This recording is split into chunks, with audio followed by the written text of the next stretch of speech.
A very good morning to you. Welcome to the West Ham Voice on a Wednesday morning. I hope you're all having a pretty decent week. Um, International football is just about over. Well, I don't know. There might be a game or two on Wednesday evening. I'm not too sure, but on the whole, thankfully, it's over for until March of next year. And one thing that's worse than international breaks is that we have to put up with the ongoing garbage of mainly misinformation that's usually served up as relevant news stories. And well, I guess mainstream media, social media, they've got to report on something during an international break. They've got to fill their columns, and usually they do that with half truths, misinterpretation of the truth, and sometimes downright lies. So I, for one, am quite relieved that the latest international break is just about over and that there won't be one until March next year, because once again, we can now start focusing on domestic football. Well, until, of course, the January transfer window opens, and then we'll start getting all the crap about who we're going to be targeting, who we're going to buy, who we're going to sell, and so on and so forth. And that has already started in earnest, to be honest with you. It seems that no one waits for the transfer windows to open before they can tell us who we are going to go out and get. And of course, we all believe some of the stuff that's out there. Now, I don't know about other Premier League teams. I don't know if they get as much of this rubbish their way. Maybe they do. I don't know. It's bad enough trying to sort of keep up with the West Ham news, let alone following any other team and the sort of news stories that break out regarding them. But because we live in our claret and blue bubble, I guess it feels that we get more than our fair share. So, what I'm going to do today, I'm going to bring you up to date on various news stories, but I'm going to start with a couple that we know are quite factual. And then I'll move on to the fantasy ones later on. And the first factual one, of course, is about Vladimir Sufal. We know he's spoken out. He's unhappy because he's not getting enough game time. He suggested that Lopetegui told him he was going to play quite regularly. But there's a good reason why Sufal isn't playing. And that's because we brought in Aaron Wan-Bissaka during the summer transfer window. And regretfully for Sufal, he said that if he's not going to get game time, he has to think about his position at the club, etc.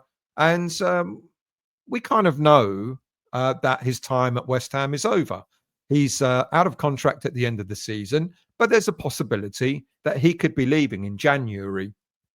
And if we get a few million for him and allow him to go somewhere where he's going to get a lot more game time, then I think that's fair enough.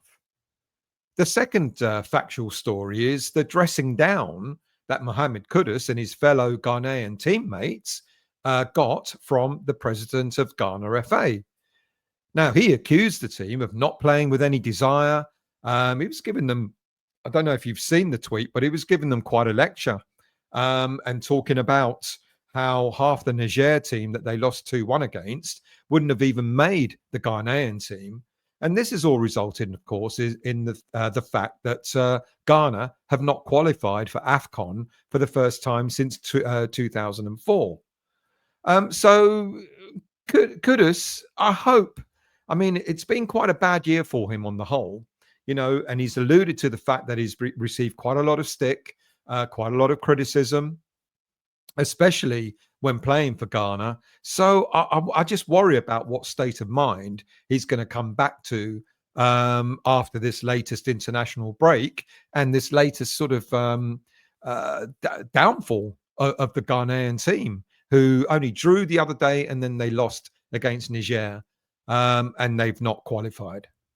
So what about some of the other stories that are around? Well, let's stick with Kudus for a moment, because apparently over the past few weeks, he's ordered his agents to find him a new club. And apparently Liverpool and Arsenal are battling with each other to get the Ghanaian international to sign for them. But wait a minute, they want the player, but they don't believe he's worth the 85 million that he's got the price tag. Well, now I don't doubt that there will indeed be a clamour for Kudus's signature in the summer. And I dare say there'll be quite a few Premier League teams looking at him, as well as teams from around Europe. But one of them is going to have to trigger his £85 million release clause. So if it isn't going to be Liverpool and Arsenal, I dare say there'll be another team around that might be looking at Kudus and thinking he would still be a bargain at 85 million. Let's not forget the release clause only allows clubs permission to speak to the player and his representatives, of course. Doesn't mean we have to accept it. Then, of course, we've got the issue of almost every West Ham player seeming to be unhappy and wanting to leave. And I've spoken about Guido Rodriguez a couple of times over the past few days. And apparently now he's regretting his decision not to have signed an extension to his contract at Real Betis. And he really wishes that West Ham United will allow him to return to Spain on loan.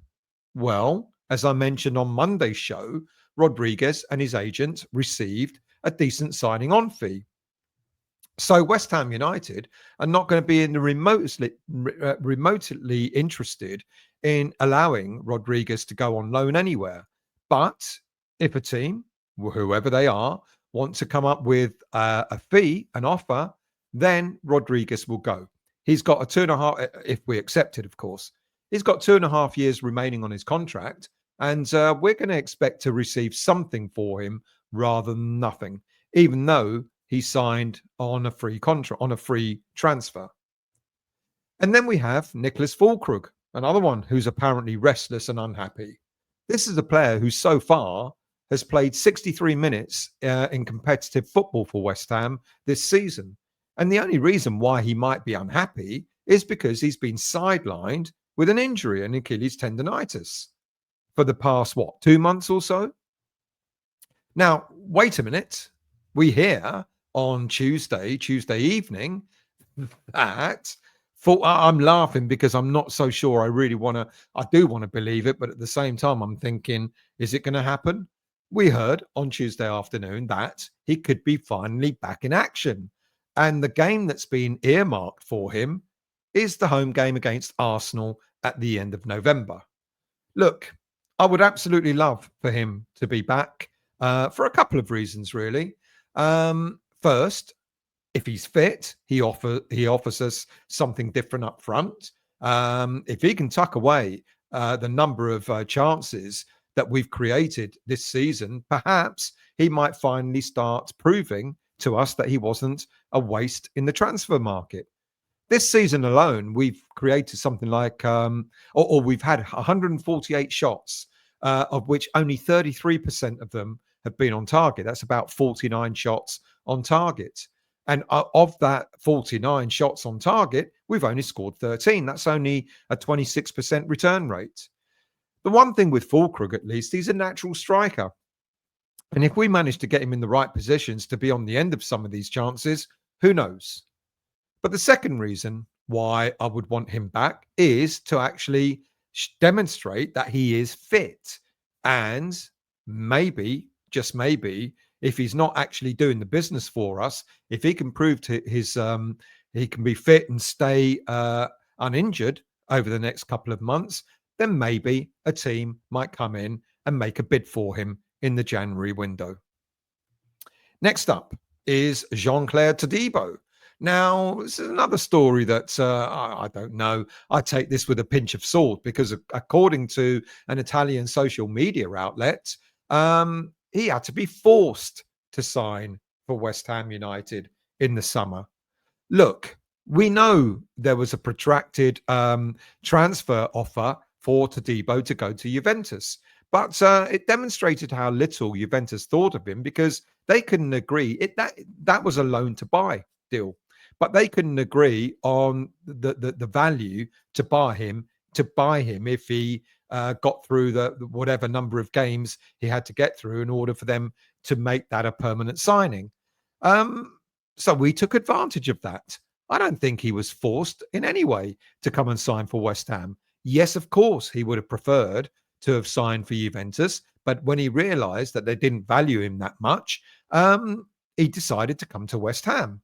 Now, it did take quite a long time for us to persuade him to come to East London. He could have refused. He could have actually stayed at OGC Nice and not signed for anyone at all. So the whole thing about him being forced to sign does sound rather ridiculous. And if all that wasn't enough, then of course, as I've mentioned a moment ago, we've been linked to quite a number of players in the upcoming transfer market. And the first of these is Chelsea's Ben Chilwell. It isn't the first time that we've been linked to him. As you know, Enzo Maresca has frozen out quite a number of players from the squad. He's not training with the senior squad at the moment. But is he the sort of player that we really need or really want?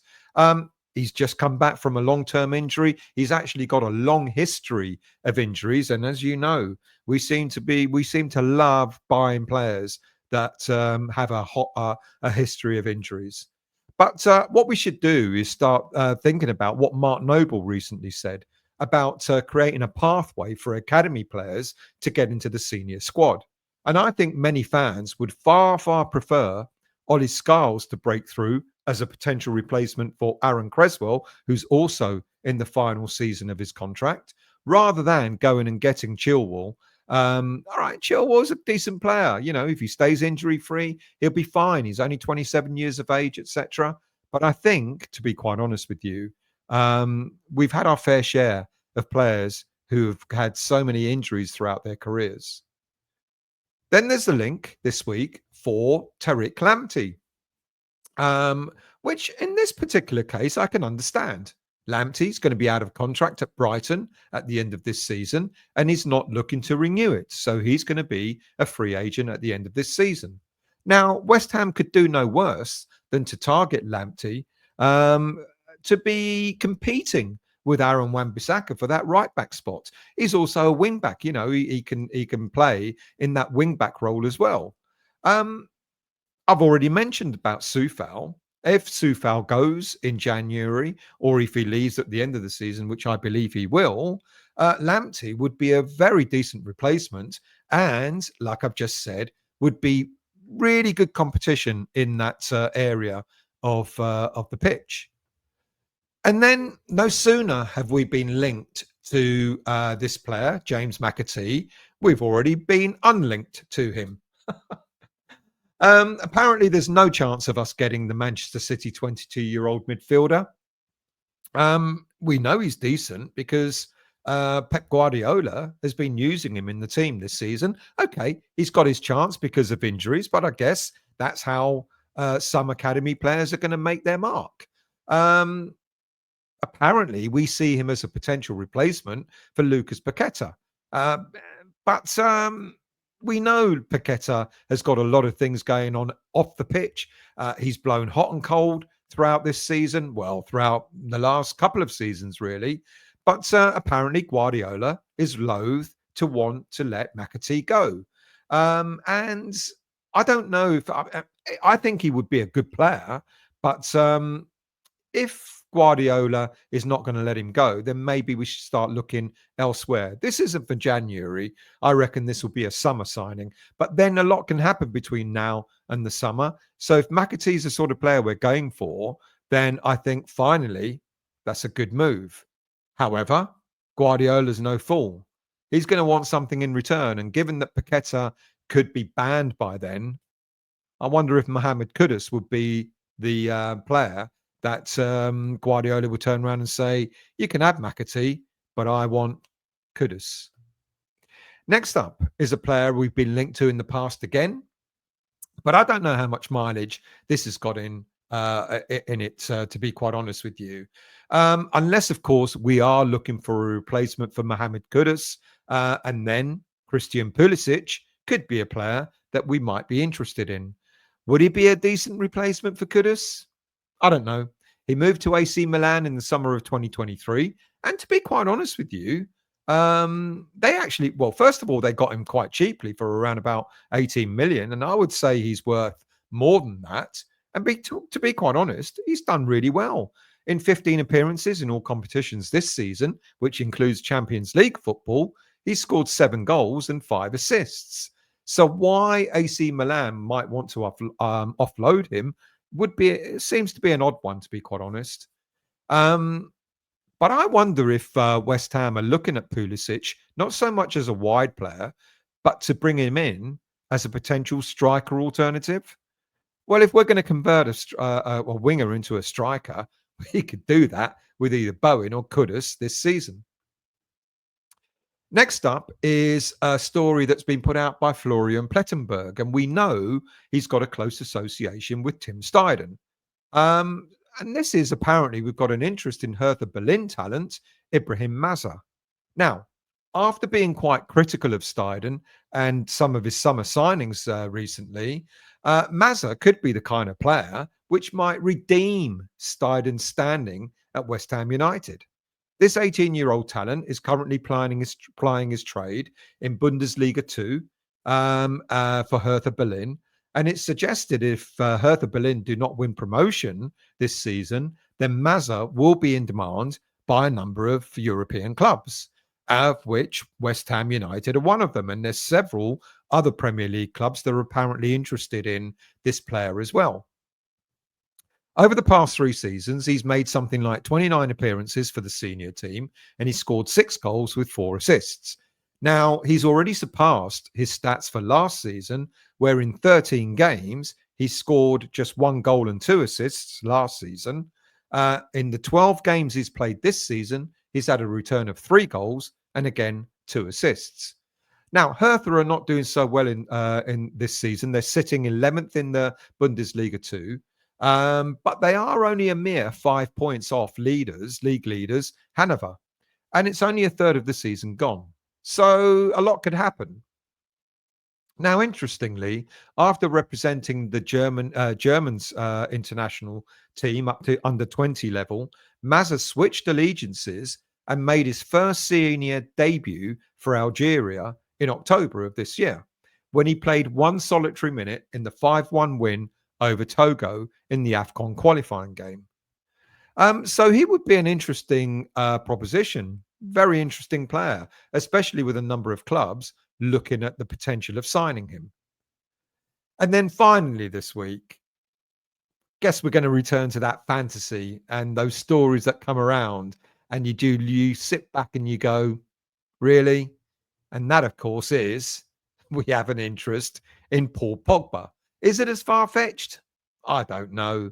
Look, we know Pogba's situation at the moment. It's been quite eventful off-field.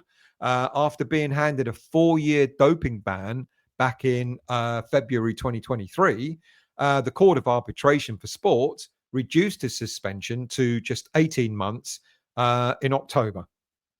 As a result, Pogba will be eligible to return to competitive football in March 2025.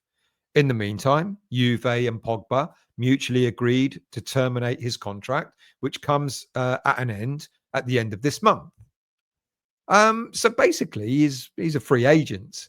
And there are reports that he's keen to restart his career back in Europe. But he's also been linked to clubs in Saudi Pro League, who hasn't, as well as the major soccer league in the USA. He's 31 years of age. He's been a big profile name all his career. But if West Ham went anywhere near him, this would be a classic case of a player who's likely to have seen better days, looking for a club that's going to pay him obscene money to play football. West Ham aren't and shouldn't be remotely interested in this player because, first, he's unlikely to get match fit anytime soon. It could be the end of the season by the time he's match fit, and he won't be available till March anyway, which is nearing the end of the season. We need someone who's going to come in and hit the ground running rather than taking months for him to get up to the level that we need him at, that we would need him at.